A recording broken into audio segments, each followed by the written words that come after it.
It's one of those obscure government offices that you'd maybe never hear of if it wasn't at the center of a political storm. Just what is the Exempt Organizations Division of the IRS, now accused of unfairly scrutinizing conservative groups like the Tea Party? Marcus Owens ran that division for close to a decade. It's the part of the IRS that focuses on organizations that are otherwise exempt from federal income tax, just the way there is a component that focuses on individuals. Owens says part of the problem with that division is that it's not even here in Washington. A key office of the division is in Cincinnati. Now, not that being part of the D.C. bureaucratic monolith is a great thing, but Owens says part of the problem with it not being here is that the office isn't always attuned to issues that could become politically charged. Like what's causing the furor now, that this IRS branch allegedly used political search terms while reviewing the application for tax-exempt status for so-called 501c4 groups.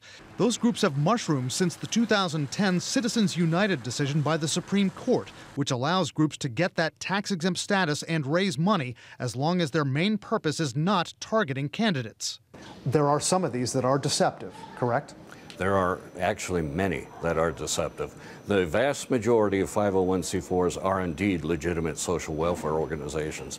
But we're talking about now several hundred of these organizations that have just sprung up ever since the Citizens United decision and are primarily involved in elections. Craig Holman monitors campaign spending for the watchdog group Public Citizen.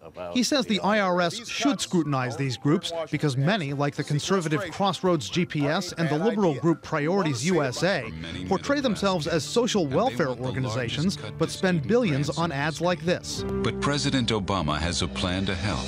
But Marcus Owens says the Exempt Organizations Division at the IRS isn't as transparent about scrutinizing those groups as it used to be. For approximately 25 years leading up to the IRS reorganization in about the year 2000, there were a series of steps, procedural steps in place that were recorded, available for public review, transparency in the common parlance, that permitted the IRS to identify organizations, applications that needed more sophisticated review.